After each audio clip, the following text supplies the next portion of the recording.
દાહોદ જિલ્લાના સિંગવડ તાલુકાના પહાડ પીએચસીના કુંપુર સબસેન્ટર ખાતે તાલુકા આરોગ્ય અધિકારી શ્રી મુનિયા સાહેબના માર્ગદર્શન હેઠળ આરકેએસકે પ્રોગ્રામ અંતર્ગત પિયર એજ્યુકેટર તાલીમનું આયોજન કરવામાં આવ્યું, જેમાં મેડિકલ ઓફિસર અને એડોલેસ્ટ કાઉન્સિલર દ્વારા તાલીમ આપવામાં આવી. પ્રાપ્ત માહિતી અનુસાર દાહોદ જિલ્લાના સિંગવડ તાલુકાના પહાડ પીએચસીના કુંપુર સેન્ટરમાં તાલીમમાં આરકેએસકે પ્રોગ્રામ શું છે, તેનો ઉદ્દેશ્ય શું છે તે વિશે વિગતવાર માહિતી આપવામાં આવી. આરકેએસકે પ્રોગ્રામમાં એજ્યુકેટર શું છે, તેનું મહત્વ શું છે તેની સમજ આપવામાં આવી. પિયર એજ્યુકેટરની શું ભૂમિકા શું છે તે વિશે ચર્ચા કરવામાં આવી. પોતાના ફળિયામાં રહેલ કિશોર કિશોરીઓ પાસેથી પિયર એજ્યુકેટરે તેમની માહિતી કેવી રીતે મેળવે તે વિશે કોમ્યુનિકેશન સ્કિલ શીખવાડવામાં આવી. કિશોર કિશોરીઓમાં થતા ફેરફારો વિશે વિસ્તૃત ચર્ચા કરવામાં આવી.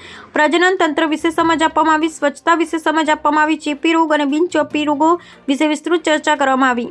અને લગ્ન પહેલા કુંડળી નહીં પણ સિકલ સેલનો રિપોર્ટ કરાવો. આ અંગ રોગ વારસાગત હોય તેવું જણાવ્યું હતું. Bureau report Sureshbhai S Makwana, Gujarat bureau chief.